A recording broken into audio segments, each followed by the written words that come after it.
Hi guys, ये Devang Maheshwari this side. Wipro limited एक large cap IT company जो कि अपने ऑल टाइम हाई लेवल से ऑलमोस्ट 50% तक का करेक्शन हो गया है। जनवरी 2022 से ये स्टॉक जो है वो गिरता ही जा रहा है और 50% तक गिर चुका है। सवाल ये आता है कि क्या ये सही समय है विप्रो लिमिटेड खरीदने का। तो इस वीडियो में हम डिटेल ट्रेंड एनालिसिस करेंगे विप्रो लिमिटेड का, और उसके बाद हम सेकंड पार्ट में जाएंगे जहां हम मार्केट एनालिसिस करेंगे, देखेंगे मार्केट में क्या हो रहा है, क्या की इवेंट से नेक्स्ट वीक जो मूवमेंट डिटरमाइन कर सकते हैं। चलिए शुरू करते हैं, चार्ट पे बात करते हैं। ये है अभी आपकी स्क्रीन पे विप्रो लिमिटेड का मंथली चार्ट। एक काफी solid rally corona virus crash के बाद आई थी। स्टॉक ऑलमोस्ट 150% तक का मूव दिया था। सिंगल साइडेड मूव था, कुछ ऐसा खास करेक्शन नहीं दिखा था। पर जैसा कि बहुत ही फेमस सेइंग है कि जो भी चीज ऊपर जाती है वो वापस नीचे जरूर आती है। यही कुछ ऐसा हमने स्टॉक में भी देखा। यहाँ से स्टॉक 50% तक का करेक्ट हो गया है। सवाल ये आता है कि क्या अब इस 50% के बाद क्या इसको हम बॉटम बोल सकते हैं और यहाँ से स्टॉक अप मूव करना चालू कर देगा। देखिए, हमें स्टॉक मार्केट में बॉटम फाइंड करने में कभी दिमाग नहीं लगाना चाहिए। क्या बॉटम है क्या टॉप है ये पता लगाना इम्पॉसिबल होता है कि ये एग्जैक्ट प्राइस है जो बॉटम रहेगा या ये एग्जैक्ट प्राइस है जो टॉप रहेगा। मुझे ये भी मालूम है कि बहुत सारे लोग ये सुन के डिसहार्ट हो जाते हैं। वो बहुत ही मेहनत से ये चीज का आंसर ढूंढने में लगे हैं कि बॉटम कैसे पता लगाए, टॉप कैसे पता लगाए। ये कभी कभी आप सही भी हो जाएंगे, बट वो बाय एनालिसिस कभी नहीं रहेगा। किस्मत बहुत अच्छी हो जाती है, सही हो जाते, एग्जैक्टली टॉप पे भेज देते। बट बार बार टॉप और बॉटम सही तरीके से निकालना 200 टाइम्स इज नॉट पॉसिबल। इसलिए हमें दिमाग यहाँ लगाना चाहिए कि ट्रेंड क्या है, क्या ट्रेंड यहाँ से अप ट्रेंड हो रही है, क्या ट्रेंड यहाँ से डाउन ट्रेंड हो रही है। बॉटम और टॉप हमको नहीं मिलेगा, बट एटलीस्ट जो बचा हुआ पूरा मूव है वो हम कैप्चर कर पाएंगे। तो यहाँ पे जो करंट स्टॉक की ट्रेंड है वो क्लियर कट नेगेटिव है। ओके, ये ट्रेंड कब ऊपर होगी? जब हम वापस से इन मूविंग एवरेजेस के ऊपर जाएंगे।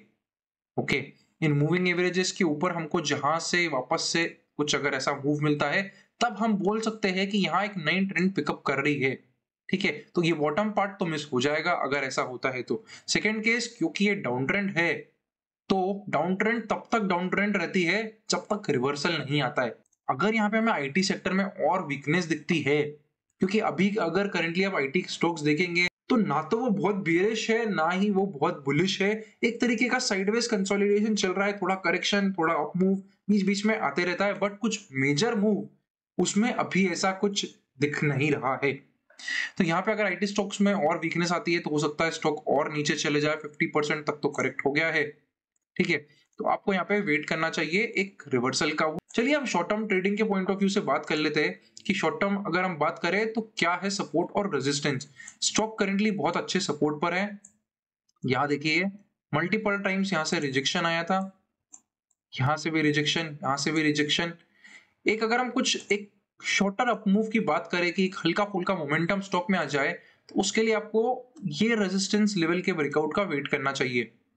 इसके ऊपर आपको थोड़ा बहुत मोमेंटम तो जरूर मिल जाएगा। हो सकता है एक बड़ा मल्टीबैगर काइंड ऑफ रिटर्न ना मिले, बट एक हल्का मोमेंटम यहाँ पे आ सकता है इस कंसोलिडेशन के ब्रेकआउट पे। तो वो आप एक शॉर्टर टर्म ट्रेडिंग के लिए फॉलो कर सकते हैं और वाइडर ट्रेंड के पॉजिटिव होने का वेट करिए जब इनकी मूविंग एवरेजेस के ऊपर आ जाता है स्टॉक और IT sector as a whole थोड़ा पॉजिटिव हो जाता है तब। तो ये है विप्रो पे शॉर्ट टर्म और लॉन्ग टर्म एनालिसिस। चलिए अब बात करते हैं ओवरऑल मार्केट्स पे। अगर हम बात करें मिड कैप्स और स्मॉल कैप्स की तो यहाँ पर एक तरीके का डाउन ट्रेंड ही है जो ओवरऑल चल रहा है। शॉर्टर टर्म अगर हम बात करें ट्रेंड तो वो क्लीन डाउन ट्रेंड में है।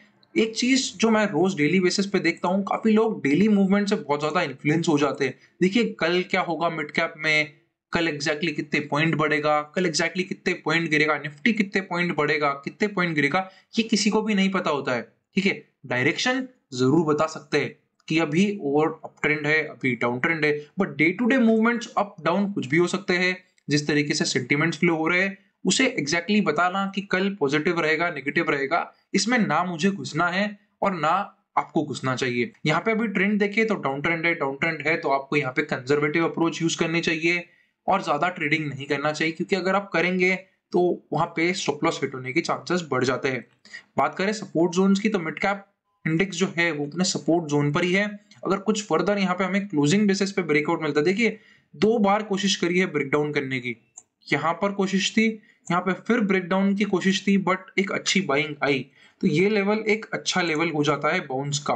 ओके, जहां से हमें 2 बार अच्छी बाउंस मिली है।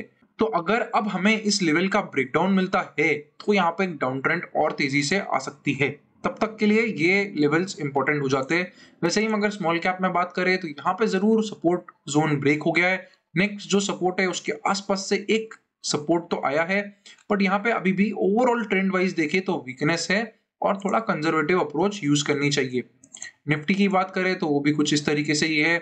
यहाँ पे भी ओवरऑल वीकनेस है। जब तक ट्रेंड ऊपर नहीं होती है और ट्रेंड एक दिन के मूवमेंट से अप नहीं हो जाती है कि आपको कल दिखे कि इंडेक्स 0.8% बढ़ा हुआ है तो वो trend is up, bottom is down, एक एक दिन के मूव से बॉटम नहीं आती। देखिए यहाँ पे भी एक अच्छा मूव था, ठीक है, सॉलिड कैंडल थी, सब कुछ अच्छा हुआ था, पर रोल डाउन हो गया। ठीक है, यहाँ पे फिर देखिए गिरने के बाद एक ग्रीन कैंडल थी, फिर अप मूव आया, फिर रोल डाउन हो गया। यहाँ पे देखिए अच्छी ग्रीन कैंडल थी, मूव आया, फिर डाउन हो गया। तो सिंगल डे मूवमेंट से इतना इन्फ्लुएंस मत हो। आपको दिमाग यहाँ लगाना चाहिए कि ट्रेंड क्या बोलते हैं। अगर ट्रेंड अप है तो छोटे मोटे मूवमेंट्स उस अप ट्रेंड में ही आते रहेंगे, कुछ प्रॉब्लम नहीं जाती है। ओवरऑल अगर हम ग्लोबल सेंटीमेंट देखें तो ग्लोबल सेंटीमेंट कुछ पॉजिटिव नहीं है। बात करें अगर हम यूएस बैंकिंग की तो वहाँ का क्राइसिस जो है वो 3-4 बैंक है जो ओवरऑल बंद हो चुके हैं, बट यहाँ पर फेड ज़रूर बचाने आया है। एक तरीके से एक लोन फैसिलिटी दी है जिससे कि उनका जो लिक्विडिटी प्रॉब्लम्स है वो सॉल्व हो जाए। यही क्राइसिस यूरोप में भी चले गए। यूरोप में भी हमें सेम चीज़ देखने को मिली कि क्रेडिट स्विस में जो प्रॉब्लम्स हो रहे, अब यहाँ पे बड़े बैंक्स आ रहे हैं जो अच्छे स्टेबल है इन बैंक्स को टेक ओवर करने, तो हो सकता है इस तरीके की चीज़ें और मिले। इसी के बीच रघुराम राजन जो है एक्स आरबीआई गवर्नर, उनका ऐसा बोलना है कि ये चीज़ इतनी जल्दी खत्म नहीं होगी, बैंकिंग क्राइसिस और डीप जा सकते हैं। तो ये सिर्फ स्टार्ट है उनके हिसाब से। अगर हम अगले वीक के मूवमेंट्स की बात करें तो ये काफ़ी हद तक डिटरमाइन करेगा फेड से रिलेटेड। फेड रेट हाइक की मीटिंग है इस वीक में, तो यहाँ पर ओवरऑल लास्ट जो फेड के कमेंट्स आए थे, जो जेरोमी पोवेल के कमेंट्स आए थे, वो ये था कि हमें रेट हाइक वापस से एग्रेसिव करनी पड़ेगी, यानी कि वो 50 बेसिस पॉइंट की तरफ ओवरऑल इंडिकेशन था। बट जो इस 15 दिन के अंदर हुआ है, जितने क्राइसिस आए हैं, उसके बाद क्या जेरोमी पोवेल सेम स्टैंड से आगे जाएंगे, या यहाँ पर देखते हुए इकोनॉमी को क्या क्या रिपरकेशंस आ रहे हैं हाइक इन इंटरेस्ट रेट्स के कंटिन्यूस, उसके कारण वो जो एग्रेसिव स्टैंस है वो कम कर देंगे। अगर वो कम करते हैं तो यहाँ मार्केट में आपको थोड़ी बुलिशनेस दिख सकती है, इसलिए वो इवेंट तक आपको थोड़ा और कंजर्वेटिव रहना चाहिए। वोलेटिलिटी कम ज़्यादा होगी जिस तरीके का न्यूज़ फ्लो होगा तब तक के लिए। तो उम्मीद करता हूँ ये वीडियो आपको अच्छा लगा होगा। अगर ऐसा है तो वीडियो को लाइक जरूर करिएगा, चैनल को सब्सक्राइब करना भी मत भूलिएगा। मिलते हैं फिर से अगले वीडियो में। Thank you for watching. C A Devang Maheshwari.